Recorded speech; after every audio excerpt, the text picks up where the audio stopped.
Episode 7 of The Rings of Power Season 2 centers around the highly anticipated battle for Eregion, subverting expectations in several clever ways.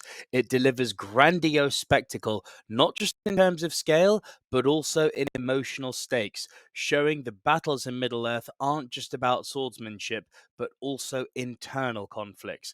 The episode succeeds in giving weight to its characters' motivations and offers surprises that keep the tension high. However, for me, some glaring issues surface, particularly with the outcome of some characters and some needless plot devices and plot armor. This combination of both high points and missed opportunities, for me at least, gave the episode a slightly uneven feel overall, though I did still love it. In episode 7, Sauron's manipulation reaches its zenith as he now successfully turned the elves of Eregion to his side while also trapping Celebrimbor in a mental prison. This moment is pivotal as it showcases just how deep Sauron's control has become, playing on fear, ambition, and doubt.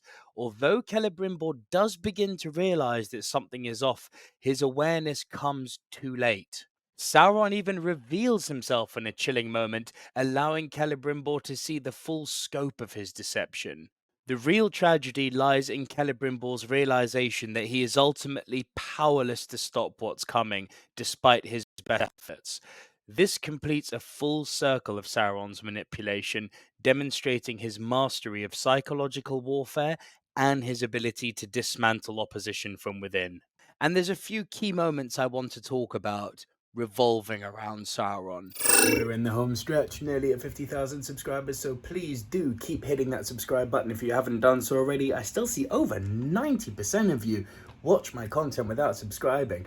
Guys, just hit that subscribe button. It's free. It helps me so much and allows me to keep bringing you the content that you guys are watching. So go ahead and do all that. Let's get back to the video. So one of the things I've really loved after he's revealed himself, the elves of Eregion, as I said, are on his side, and it's even as Celebrimbor is begging them to come and take Sauron and saying, "This is Sauron, you need to seize him." It's that little flip he does of his hand just down by his side that costs I can't remember the elf girl's name, but he makes it look like Celebrimbor has pushed her off the wall, ultimately killing her, and therefore sowing further seeds of doubt and I guess further cementing his place in the trust of the elves of Eregion. It was really beautiful and brutal. I mean, I wouldn't say beautiful actually. It was really quite vicious, perfectly in line with what Sauron is capable of. And the dwarves played such a great part in this episode too. Prince Durin, across the course of the episode, finds himself caught in an agonizing dilemma that encapsulates the essence of loyalty and sacrifice. On one hand, he is compelled to come to the aid of his friend Elrond, whom he hasn't seen for ages and who calls upon him at the time of his greatest need.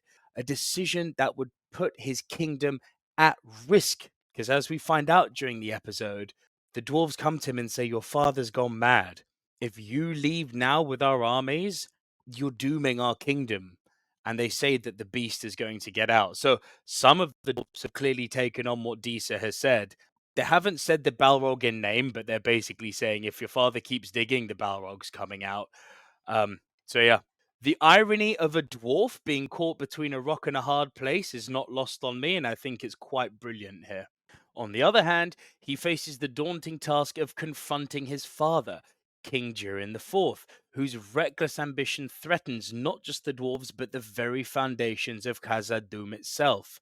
This internal conflict lays bare the emotional stakes for Durin IV as he wrestles with the weight of familial loyalty, kingdom loyalty, versus this duty to protect his friend, and ultimately Middle-earth. Ultimately, Durin's struggle highlights the broader themes of friendship, loyalty, and the heavy burden of leadership in a world teetering on the brink of chaos. His plight becomes a focal point that underscores the stakes of the battle to come, setting the stage for the inevitable confrontation between personal loyalty and the larger fight for survival, which I'm sure we're going to be getting in the final episode of the season. And yeah, I'm jumping ahead a little bit to the end here. Sunrise, that's all. Do you know what? I'll just say Sunrise for now. We'll touch on that towards the end of this review. There's so much interesting stuff going on with the dwarves in this episode. And I say this every single week. They are the best thing about this show. The struggle that Durin is going through genuinely is quite tragic. Let's switch our attention now to the elves and the orcs on the battlefield of Eregion, because Elrond shows up with High King Gil-galad and a big old army of elves on horses. Unfortunately, as they're charging the orcs, very reminiscent of the Rohirrim arriving in Pelennor at the end of Return of the King, we don't get the battle. Adar steps forward, shows that they've got Galadriel captured, and that ultimately leads to the battle stopping in its tracks, Elrond and Adar having to have a good old sit down. And the pre battle conversation between Adar and Elrond is fraught with tension and moral complexity, heightening the stakes for both characters. Adar presents Elrond with a harrowing choice: surrender Galadriel's ring or face the devastating consequence of losing Galadriel herself. This ultimatum serves not only as a psychological weapon, but also underscores the themes of sacrifice and loyalty that I've already mentioned permeate this episode. The atmosphere crackles with intensity as Elrond grapples with the weight of his decision, knowing that either choice could lead profound loss. This pivotal moment amplifies the sense of urgency and foreshadows the impending conflict, making it clear that Adar is not merely a villain, but a shrewd manipulator, as proven in last week's episode, who understands the emotional intricacies of his adversaries. The tension in this scene resonates throughout the narrative, setting the stage for the battle that follows and exploring the complex nature of allegiance in a world torn apart by strife. And I have no doubt that many of you will be now, that the haters of the show will be like, but that kiss. Please go back and watch it again. That kiss was not cringe. It initially made me go, listen, I'm not going to lie. When it first happened, I initially went, huh? No, this doesn't feel right at all. But then you realize it's like a magician's sleight of hand. Obviously, when you kiss someone and there's other people in the room, your eyes are going to be drawn to the kiss, not to whatever your hand is doing down below.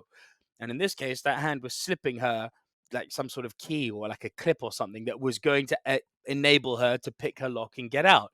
And the reason I say go back and watch it again isn't because I think you've missed that.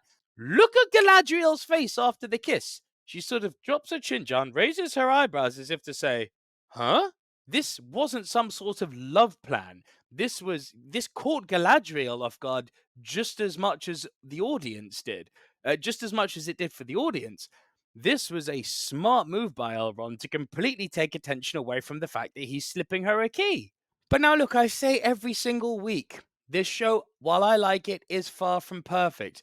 And this episode in particular, though, yes, the battle was fun and it's always great to see a battle in Middle-earth. This episode, probably more than any, there was some serious plot armor and bad writing that jumped out at me. So I'm actually going to bring that to the table now, which I haven't done previously.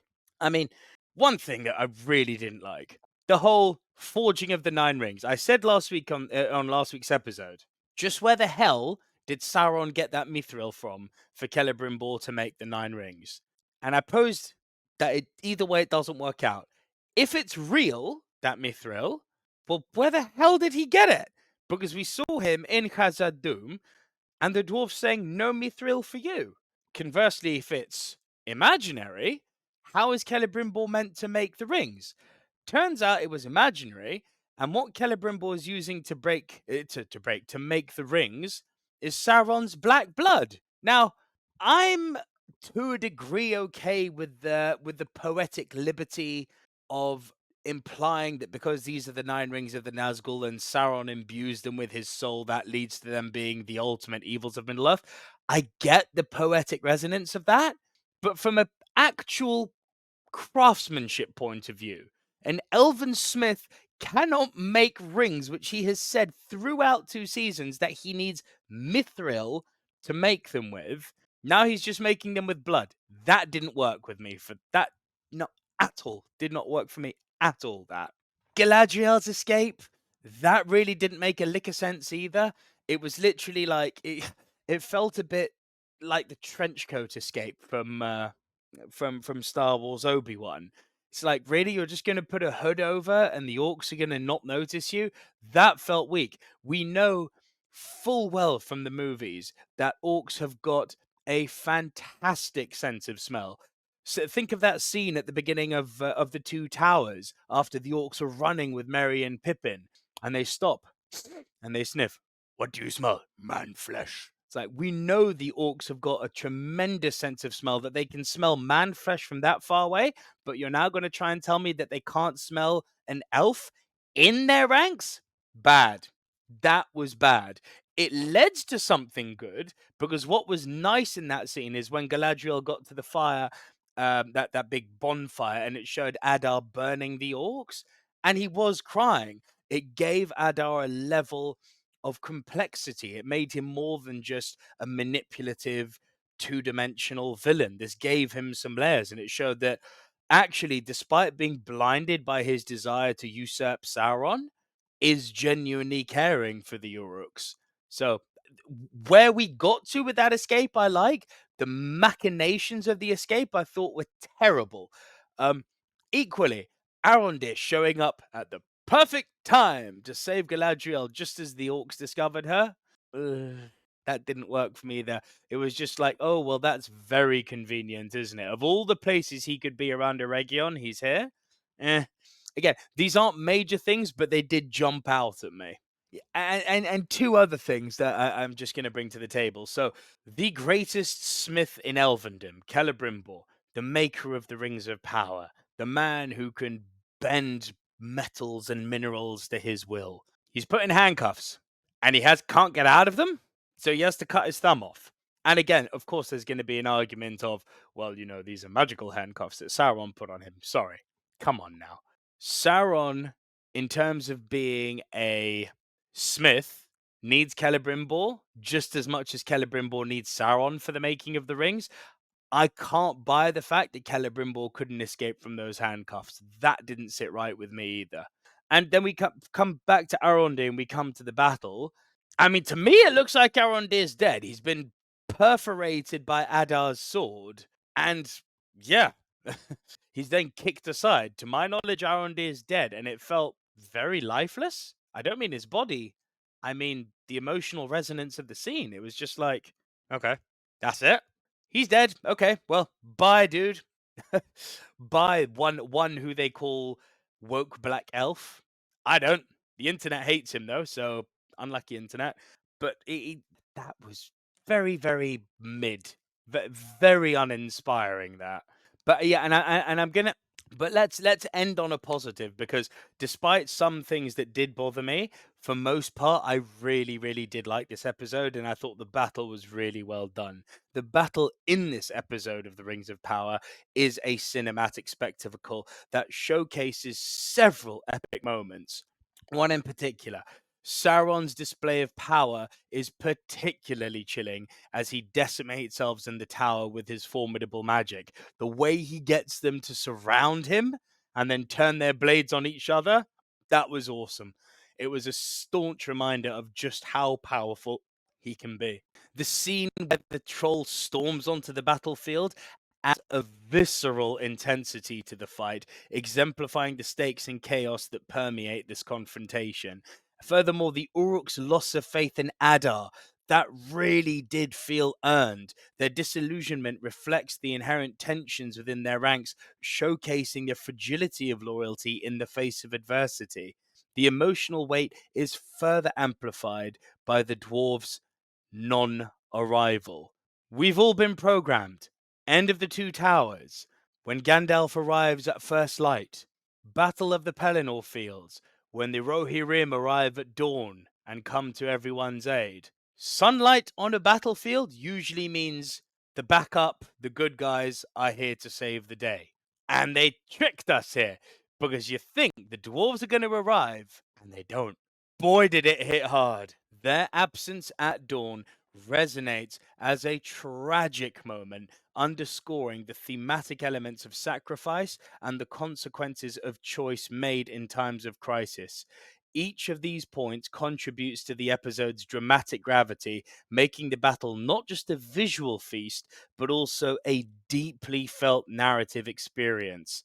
Overall, the epic nature of the battle moments helps to elevate the stakes and emotional investment in the story, making the viewer acutely aware of the conflict's impact on each of the characters involved. And let's not ignore the fact Adar now has a ring. So, I listen. I'm so excited for the last episode. I can't tell you. We're gonna see the fall of Khazad Dûm. We're gonna see Adar and Sauron finally meet and come to a head and see where that goes. Sauron obviously is gonna have to take control of his Uruk-hai. I don't know how the elves get out of this one. I'm assuming Gil-galad's going to meet an untimely end. Celebrimbor's most likely going to die. Like, episode eight's going to hurt, man. Like, a lot of the characters we love, I think, are going bye-bye. I loved it. I loved it. Just flaws and all, as I say every week. Yes, full of flaws. Really enjoyed this episode, as I always do. Bring on the hate, as I'm sure you're going to do. Those of you who want to live in an echo chamber and hate this movie and fellow cult leaders like Nerdrotic, have fun with that. Or, you could do the right thing and just try and find some enjoyment while acknowledging that there are mistakes with this series and faults with this series. There's still a lot of enjoyment to be had. Roll on the season finale. I'll see you guys next week. Thank you for watching as always. Subscribe here, video up there. Bye for now.